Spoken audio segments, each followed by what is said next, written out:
Hello welcome back to my channel മിറ്റഡ് photo സ്റ്റുഡിയോയുടെ episode 11ൻ്റെ പാർട്ട് 2 കേൾക്കാം. യൂൻജുവിൻ്റെ സിസ്റ്റർ സ്റ്റുഡിയോയിലേക്ക് വരും. എല്ലാവർക്കും ഒരുപാട് സന്തോഷമാകും. വന്നയുടനെ ബ്രദർ കാണേണ്ട ഒരാളും കൂടെ എന്നോടൊപ്പം ഉണ്ടെന്ന് സിസ്റ്റർ പറയും. അത് യൂൻജുവിൻ്റെ അമ്മയായിരിക്കും. ഇതൊരു തട്ടിപ്പാണെന്ന് അറിഞ്ഞിട്ട് കൂടിയാണ് അമ്മ നമ്മൾക്ക് ഒരുമിച്ച് പോകാമെന്ന് പറഞ്ഞത്.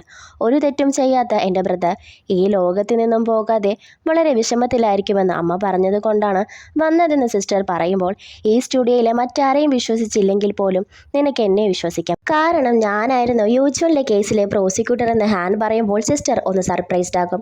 യൂൻജുവിൻ്റെ അമ്മ അവന് പുതിയ ഡ്രസ്സൊക്കെ ആയിട്ടാണ് വന്നിരിക്കുന്നത്. അത് കാണുമ്പോൾ അവൻ കരഞ്ഞു പോകും. അങ്ങനെ അമ്മ കൊണ്ടുവന്ന ഡ്രസ്സൊക്കെ ഇട്ട് അവർക്കൊപ്പം ഫോട്ടോ എടുക്കാൻ യൂൻജുവൽ വളരെ സന്തോഷത്തിലെത്തും.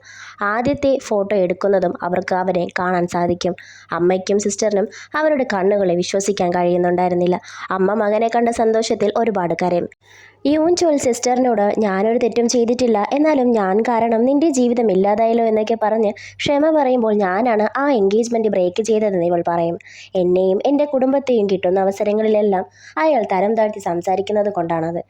അത് അവസാനിക്കേണ്ട ബന്ധം തന്നെ ആയിരുന്നെന്നും അതിനെക്കുറിച്ചോർത്ത് വിഷമിക്കേണ്ട, ഇപ്പോൾ എല്ലാം ഓക്കെയാണ്, സമാധാനത്തിൽ ഇവിടെ നിന്നും പോകാമെന്നും ഇതെല്ലാം ചെയ്ത ആ കൊലയാളിയെ ഞാൻ തീർച്ചയായും കണ്ടുപിടിച്ചിരിക്കുമെന്നും സിസ്റ്റർ പറയും.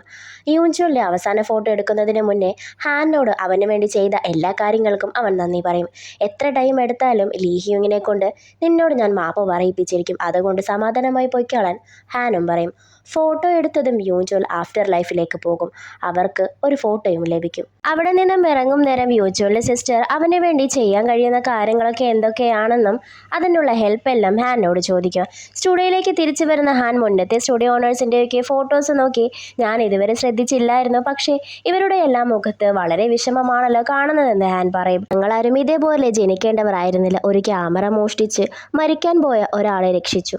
ആ ഒരു തെറ്റ് ചെയ്തതിനാൽ 35 കഴിഞ്ഞ് ജീവിക്കാൻ സാധിക്കില്ല എന്ന ശാപം ഞങ്ങൾക്ക് കിട്ടിയെന്ന് കീജുൻ പറയും. ഹാൻ കീജുവിന്റെ ശരീരത്തിലെ സീൽ കാണുമ്പോൾ, നമ്മൾ രണ്ടുപേരുടെയും സീല് ഒരേപോലെ ഇരിക്കുന്നു എന്നിവൾ പറയും. ആ ആക്സിഡന്റിന് ശേഷമാണ് എനിക്ക് ഈ സീൽ ഉണ്ടായത്. അപ്പോൾ ചിലപ്പോൾ നിന്റെ അങ്കിളിന്റെ സീലാണെങ്കിലോ ഇത്?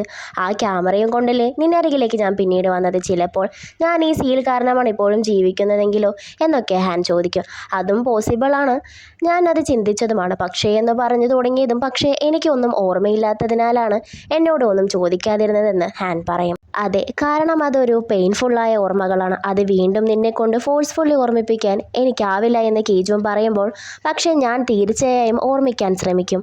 എൻ്റെ ഓർമ്മകൾ നിന്റെ ഈ ശാപത്തെ നീക്കം ചെയ്യാൻ സഹായിച്ചേക്കാമെന്ന് ഹാൻ പറയും. ഒരുപാട് ബുദ്ധിമുട്ടി ശ്രമിക്കേണ്ട, ഞാനും ഒരു വഴി തേടുന്നുണ്ടെന്ന് കീജുനും പറയും. ജീവൻ വരുന്നതും കാത്തിരിക്കുകയായിരിക്കും മാനേജർ. ജീവൻ വന്നതും ഹാനിൻ്റെ വർക്ക് ഇത്രയും നേരമായി കഴിഞ്ഞില്ലേ, അവൾ എന്തെങ്കിലും സ്റ്റുഡിയോയിൽ നിന്നും ഇനി ഒളിപ്പിക്കുന്നുണ്ടോ എന്നൊക്കെ ചിന്തിക്കും.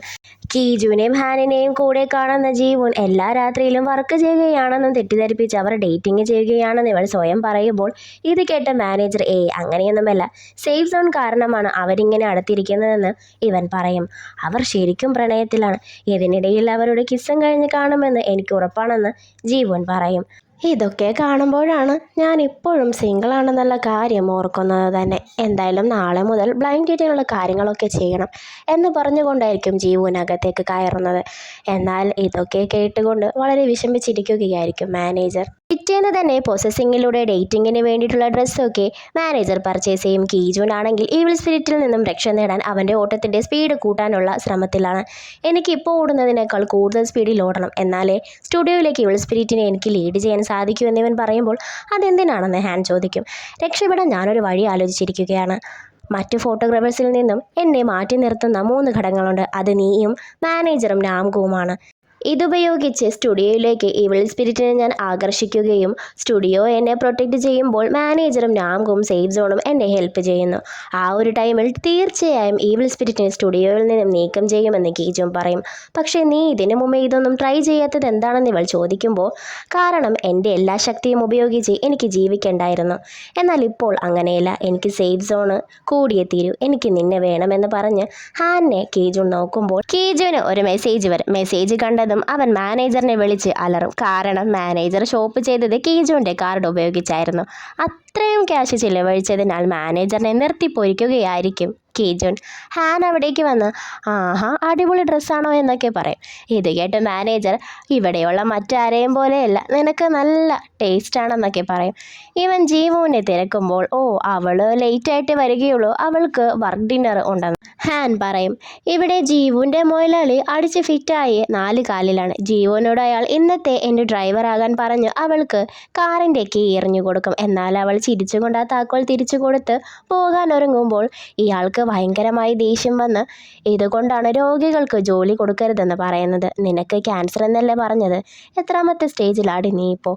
നീ ഒരു ഇന്ത്യനായിട്ടും എപ്പോഴൊക്കെ അവസരം കിട്ടുന്നു അപ്പോഴെല്ലാം ലീവ് എടുക്കുകയും ചെയ്യുന്നൊക്കെ ഇവളെ വളരെ ആക്ഷേപിച്ച് സംസാരിക്കുമ്പോൾ കൂടെയുണ്ടായിരുന്ന ഒരു കൊളീഗ് ഇയാളുടെ തലക്കിട്ടൊന്ന് കൊടുത്ത് ഇവളെയും കൊണ്ടോടും. വിചാരിച്ചതുപോലെ തന്നെ അത് നമ്മുടെ മാനേജറായിരുന്നു. ജീവൻ ഇവനോട് നീ ഓടി ക്ഷീണിച്ച് കാണും, നീ എനിക്ക് അന്ന് തന്ന അതേ ഡ്രിങ്ക് തന്നെയാണ് ഇത്, അടിപൊളിയാണെന്ന് പറഞ്ഞ് ഇവന് കൊടുക്കും.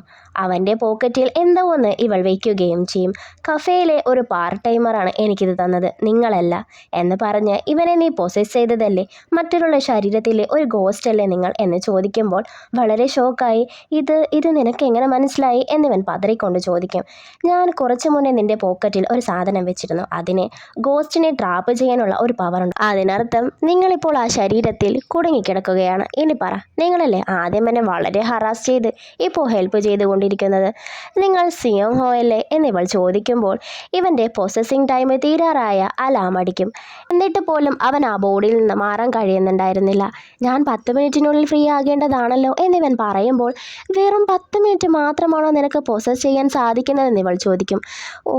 ഞാൻ ഇങ്ങനെയൊന്നും ആയിരുന്നില്ല നിന്നോട് ഹായ് പറയാൻ ആഗ്രഹിച്ചതെന്ന് പറഞ്ഞ് ഞാനാണ് 3 വർഷം മുന്നേ നിന്നെ മീറ്റ് ചെയ്യാനിരുന്ന സിയോങ് ഹോ എന്ന് മാനേജർ പറയും.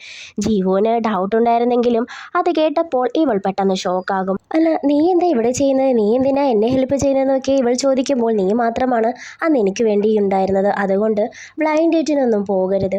ഇവൻ തുള്ളിക്കൊണ്ട് ഞാൻ ഉദ്ദേശിച്ചത് ഞാൻ വളരെ ഹാൻസമാണെന്ന് പറയലും ആ പോക്കറ്റിലെ സാധനം താഴെ വീഴലും അവൻ ഉടനെ തന്നെ ആ ബോഡിയിൽ നിന്നും ഷിഫ്റ്റ് ആകും. അവൻ ആ ശരീരത്തിൽ നിന്നും മാറിയെന്ന് മനസ്സിലാക്കുന്ന ജീവുവിന് വളരെയധികം ദേഷ്യം വരും. ഇനി ഒരിക്കലും ഇതേപോലെ ഓടിപ്പോകരുത്, എന്നോടൊപ്പം ഡേറ്റിന് വരണം. ഇനിയും എന്നെ ഇതേപോലെ ഗോസ്റ്റ് പോലെ പിന്തുടരാനുള്ള ഭാവമെങ്കിൽ തീർച്ചയായും ഞാൻ മറ്റൊരാളോടൊപ്പം പോകുമെന്ന് പറഞ്ഞ് അവൾ പോകും. ഒന്നും മനസ്സിലാകാതെ ഇവളുടെ കൊളീഗ് അവിടെ തന്നെ നിൽപ്പുണ്ടാകും. പിന്നീട് നാരിയെ കാണിക്കും. അവൾക്ക് മിന്നിൻ്റെ കോള് വരുന്നുണ്ടെങ്കിലും അവൾ അത് അറ്റൻഡ് ചെയ്യില്ല. ഇവൾ അമ്മയോട് എനിക്ക് ഒരു അഫെയർ ഉണ്ടായിരുന്നു എന്ന് പറയും. എനിക്ക് ഒറ്റയ്ക്കിരുന്ന് ഭക്ഷണം കഴിക്കേണ്ടായിരുന്നു, ഒറ്റയ്ക്ക് ഭക്ഷണം കഴിച്ചാൽ ശരിക്കും മടുത്തിരുന്നു, ഞാൻ ഡിവോഴ്സിന് പോലും ട്രൈ ചെയ്തിരുന്നു എന്ന് ഇവൾ പറയും. പിന്നീട് പല സന്ദർഭങ്ങളിലായി ഇവൾ നാംകുവിനെ കാത്തിരിക്കുന്നത് നമ്മളെ കാണിക്കും. ജോലി തിരക്ക് കാരണം പല രാത്രികളിലും അവന് വരാൻ സാധിച്ചിരുന്നില്ല. സിനിമയ്ക്ക് പോയപ്പോൾ പോലും നാംകു ഉറക്കത്തിലായിരിക്കും. അപ്പോഴും അവൾക്ക് ഒറ്റയ്ക്കായി തോന്നി. ഇവളുടെ മെസ്സേജ് പോലും അവൻ കാണുന്നുണ്ടായിരുന്നില്ല. ഇവളെക്കുറിച്ച് അന്വേഷിക്കാൻ മിൻ മാത്രമേ ഉണ്ടായിരുന്നുള്ളൂ. ഇവളുടെ ബർത്ത്ഡേ നാംകു ഓർത്തില്ലെങ്കിലും മിൻ ഓർത്ത് അവൾക്ക് ഫ്ലവേഴ്സ് ഒക്കെ ആയി വരും. നാംകുവിൻ്റെ ആവശ്യം എപ്പോഴൊക്കെ ഉണ്ടായിട്ടുണ്ടോ ആ ടൈമിലെല്ലാം മിന്നായിരിക്കും ഇവൾക്ക് അരികിലുണ്ടാവുക. ഇതെല്ലാം അമ്മയോട് പറയുമ്പോൾ നാംകുവും കേൾക്കും. നാംകു ഇതൊന്നും മനഃപൂർവ്വമല്ലല്ലോ മോളെ, ഈ രാജ്യത്തെ സംരക്ഷണത്തിൻ്റെ തിരക്കിലായിരുന്നത് കൊണ്ടല്ലേ എന്ന് അമ്മ പറയുമ്പോൾ അതെനിക്ക് പറയാം, അതുകൊണ്ട് തന്നെയാണ് ഞാൻ അദ്ദേഹത്തെ ഇഷ്ടപ്പെട്ടതും. ഞാൻ എന്തിനേലും കുറിച്ച് പരാതി പറഞ്ഞാൽ അദ്ദേഹത്തിന് എന്തെങ്കിലും ഇഞ്ചറീസ് പറ്റുമോ എന്ന ഭയമായിരുന്നു എനിക്ക്. എൻ്റെ ഡിസപ്പോയിൻമെൻറ്റ് ഒന്നും ഞാൻ അദ്ദേഹത്തോട് ഒരിക്കലും കാണിച്ചിട്ടില്ല. കുറച്ച് ദിവസം അദ്ദേഹം എന്നെ വിളിച്ചില്ലെങ്കിൽ പോലും ഞാൻ അദ്ദേഹത്തെ അങ്ങോട്ടേക്കായി വിളിക്കില്ല. കാരണം ജോലിയുമായി ബന്ധപ്പെട്ടുമല്ല, അണ്ടർ കവറിലായിരിക്കുമെങ്കിലോ എന്ന് കരുതിയിട്ടാണ്.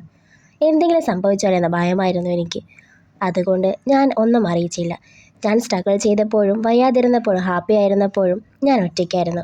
എല്ലാ ദിവസവും അദ്ദേഹം വീട്ടിലേക്ക് വരുന്നത് കാത്തിരിക്കുക മാത്രമാണ് ഞാൻ ചെയ്തിരുന്നത്. എൻ്റെ ജീവിതകാലം മൊത്തം ഞാൻ അത് തന്നെ ചെയ്തുകൊണ്ടിരിക്കുമോ എന്ന ഭയം എനിക്കുണ്ടായി. അത് കേട്ട് അമ്മയ്ക്കും മറ്റൊന്നും പറയാൻ കഴിഞ്ഞില്ല.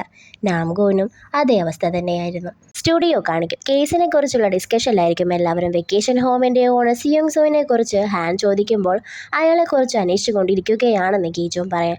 ലിയോങ് എങ്ങനെയായിരിക്കും ഈ മരിച്ചവരുടെ സേഫ് ഗാർഡ് ആയിട്ടുണ്ടാവുക എന്ന് ഹാൻ സംശയമുണർത്തുമ്പോൾ ആ 2 പേർക്കും ലീഹ്യോങ്ങിനെ ഭീഷണിപ്പെടുത്താനുള്ള എന്തെങ്കിലും കിട്ടിക്കാണമെന്ന് കീജോൻ പറയും. അവിടേക്ക് നാംഗു ഒരു ടണൽ കാർ ആക്സിഡന്റിന്റെ കേസ് ഫയലുമായി വരും. നാംഗു അവൻ അന്വേഷിച്ചറിഞ്ഞ കാര്യങ്ങൾ പറയും. മരിച്ചുപോയ രണ്ടുപേരും മൈനറായ കാലത്ത് ലൈസൻസ് ഇല്ലാതെയും കുടിച്ച് ബോധമില്ലാതെയും ഒരു കാർ ആക്സിഡന്റ് ആക്കിയിട്ടുണ്ട്. അതൊരു ടണലിൽ വെച്ചായിരുന്നു. അതിലൊരു മാരീഡ് കപ്പിളും അവരുടെ 12 വയസ്സായ മകളുമാണ് ഉണ്ടായിരുന്നത്. ആ കപ്പിൾ സംഭവ സ്ഥലത്ത് വെച്ച് തന്നെ മരിച്ചു. ആ കുട്ടി 2 മാസം കോമയിലുമായിരുന്നു. എന്നാൽ ആ ആക്സിഡന്റ് ഉണ്ടാക്കിയ കാറിന്റെ ഓണർ മറ്റാരുമായിരുന്നില്ല, ലീ ഹ്യൂങ് ആയിരുന്നു. ആ ടൈമിൽ കാർ മോഷണം പോയെന്നാണ് അയാൾ അന്ന് പറഞ്ഞത്. കാർ ഓടിച്ചിരുന്ന ആൾക്ക് എന്ത് ശിക്ഷയാണ് ലഭിച്ചിരുന്നതെന്ന് കീജുൻ ചോദിക്കുമ്പോൾ 3 വർഷം ജയിലിലും 5 വർഷം പ്രൊബേഷനുമായിരുന്നെന്ന് പറയും. 2 പേരെ കൊന്നിട്ടും ഇത്ര ചെറിയ ശിക്ഷ ഇവർക്ക് ലഭിച്ചത് എന്നിൽ സംശയമുളവാക്കി. കാരണം അന്വേഷിച്ച് പോയപ്പോഴാണ് അവനെന്ന് ഒരു പ്രോമിനന്റ് ലോ ഫേമിനെ തന്നെ ഹയർ ചെയ്തിരുന്നു എന്നറിയാൻ സാധിച്ചത്. അവൻ ഒരിക്കലും അത് അഫോർഡ് ചെയ്യാൻ കഴിയുമായിരുന്നില്ല എന്ന് കീജുൻ പറയുമ്പോൾ അവൻ്റെ കേസിലെ ഡിഫൻസ് വക്കീൽ തന്നെ ലീ ഹ്യൂങ്ങിൻ്റെ ഫ്രണ്ടായിരുന്നെന്ന് നാംഗോ പറയും. ഇതിപ്പോൾ യൂൻചുവിൻ്റെ കേസ് പോലെ തന്നെ ഉണ്ടല്ലോ, വളരെ സസ്പീഷ്യസ് ആയിരിക്കുന്നു എന്നും ഇത് ഒരു കോയിൻസിഡൻസ് ആയിരിക്കുമോ എന്നും മാനേജർ ചോദിക്കും. കീജു എഴുന്നേറ്റ് ഈ മരിച്ചു പോയവരും ലീ ഹ്യൂങ് തമ്മിലുള്ള കണക്ഷൻ നമുക്കറിയില്ല എന്താണെന്ന്. എന്നാൽ ഈ ആക്സിഡൻറ്റിന് ശേഷമാണ് ലീ ഹ്യൂങ് അവരുടെ സേഫ് ഗാർഡായി മാറിയതെന്നാണ് എനിക്ക് തോന്നുന്നത്. അവരുടെ ആ റിലേഷൻഷിപ്പ് വെക്കേഷൻ ഹോം കേസ് വരെ കണ്ടിന്യൂ ചെയ്തിരുന്നുവെന്ന് പറഞ്ഞ് ഹാനിനെ നോക്കുമ്പോൾ അവൾ കരഞ്ഞുകൊണ്ട് ആ ടണൽ ആക്സിഡൻറ്റിൽ മരിച്ചത് എൻ്റെ ഫാമിലി ആയിരുന്നെന്ന് പറയും. ഇത് കേട്ട് എല്ലാവരും ഷോക്കാകും. അവൾ വളരെ സങ്കടത്തിൽ പോകുന്നത് കണ്ട് 20 വർഷം മുന്നേ നടന്ന കേസും യൂൻചുവലിൻ്റെ കേസുമായി കണക്ഷൻ ഉണ്ടെന്ന് ഞാൻ ഒരിക്കലും കരുതിയിരുന്നില്ല. അപ്പോൾ ലീ ഹ്യൂങ്ങും ഹാനും ശരിക്കും ശത്രുക്കളാണല്ലേ എന്ന് നാംഗോ പറയും. അവൾക്കൊപ്പം നമുക്കും പോകണ്ടേ, അവൾ വളരെ സങ്കടപ്പെട്ടിരിക്കുന്നത് കണ്ടില്ലേ എന്ന് മാനേജർ പറയുമ്പോൾ ചില സമയങ്ങളിൽ ഒറ്റയ്ക്കിരിക്കുന്നത് തന്നെയാണ് നല്ലതെന്ന് കീജു പറയും. വെക്കേഷൻ ഹോമിൻ്റെ ഓണർ യൂങ് സിങ്ങിനെ അന്വേഷിക്കാമെന്ന് നാംഗോ പറയുമ്പോൾ ആ ടണലിൽ ചെന്ന് ആക്സിഡൻറ്റിനെ കുറിച്ച് ഞാനും അന്വേഷിക്കാം, എന്നാൽ ഇതൊന്നും ഹാൻ അറിയരുതെന്ന് കീജു പറയും. ഹാൻ കഴിഞ്ഞതെല്ലാം ഓർത്ത് വിഷമിക്കുന്നത് കാണിക്കും. നാരിയുടെ റൂമെല്ലാം നാംഗോ ഒതുക്കി വെച്ച് അവൻ്റെ സാധനങ്ങളൊക്കെ വെച്ച് ആ പെട്ടി അവൻ കൊണ്ടുപോവുകയും ചെയ്യും. അമ്മയാണോ റൂമൊക്കെ ഒതുക്കിയെന്ന് ചോദിക്കുമ്പോൾ അമ്മ അല്ലെന്ന് പറയും. നാംഗുവിൻ്റെ ആ പെട്ടി കൂടെ കാണാതെയാകുമ്പോൾ ഇതുവരെ തൻ്റെ മുന്നിൽ നടന്ന മാനുഷിക സംഭവങ്ങൾ ഓർത്ത് അവൾ ആകെ കൺഫ്യൂഷനാകും. പിറ്റേന്ന് ടണലിലേക്ക് പോകാൻ ഇറങ്ങുമ്പോൾ ഹാനും കൂടെ ചെന്ന് എൻ്റെ സേഫ് സോൺ നിനക്ക് ആവശ്യപ്പെടുമെന്ന് കീജുവിനോട് പറഞ്ഞ് അവൾ വണ്ടിയിൽ കയറും.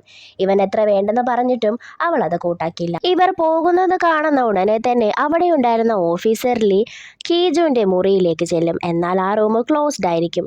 പുറത്തിരിക്കുന്ന കീജുവിൻ്റെ സാധനങ്ങളെല്ലാം എടുത്ത് ഓഫീസർ ലീ നോക്കും. അങ്കിളിൻ്റെ മിസ്സിംഗ് പോസ്റ്റൊക്കെ ഓഫീസർ ലീ അവിടെ കാണുകയും ചെയ്യും. ഇവർ ടണലിലേക്ക് എത്തും. നീ ഓക്കെ ആയിരിക്കുമോ എന്ന് കീജുൻ ഹാനിനോട് ചോദിക്കുമ്പോൾ ഞാൻ ഓക്കെ ആണെന്ന് പറഞ്ഞ് അവൾ കയറും. എന്നാലും പേടിച്ചായിരിക്കും അവൾ കയറുന്നത്. അവൾക്ക് നേരെ ഒരു കാർ പാഞ്ഞു വരുന്നതായി അവൾക്ക് തോന്നും. അവൾക്ക് പഴയ കുറച്ച് കാര്യങ്ങൾ ഓർമ്മ വരും. ആ ആക്സിഡൻറ്റ് നടന്ന സ്ഥലത്ത് അവൾ എത്തിയതുപോലെ അവൾക്ക് തോന്നും. ആക്സിഡൻറ്റിന് ശേഷം അവിടേക്ക് വരുന്നത് കീജുവിൻ്റെ അങ്കിളായിരുന്നുവെന്ന് ഇവൾ വ്യക്തമായി കാണും. അവളെ പുറത്തിരുത്തി മറ്റൊരു വണ്ടിക്ക് കൈ കാണിക്കുമ്പോൾ ആ കാറ് വന്ന് അങ്കിളിനെ ഇടിക്കുന്നതും ഇവൾ കാണും. കീജുവിന് ഇവളെ തട്ടി വിളിക്കുമ്പോൾ വളരെ ഷോക്കോടുകൂടി അന്ന് ആക്സിഡൻറ്റ് ഒരു പ്രാവശ്യമല്ല 2 പ്രാവശ്യം സംഭവിച്ചു, എന്നെ രക്ഷപ്പെടുത്താനുള്ള ശ്രമത്തിലാണ് നിന്റെ അങ്കിൾ മരിച്ചതെന്നാണ് തോന്നുന്നതെന്ന് ഹാൻ പറയുമ്പോൾ വളരെ ഷോക്കായി നിൽക്കുന്ന കീജുവിനെ കാണിച്ചുകൊണ്ടാണ് ഈ എപ്പിസോഡ് അവസാനിക്കുന്നത്. അപ്പോൾ ഇത്രയും ഡിലേ വരുത്താതെ അടുത്ത എപ്പിസോഡുമായി നെക്സ്റ്റ് വീഡിയോയിൽ കാണാം. ബൈ.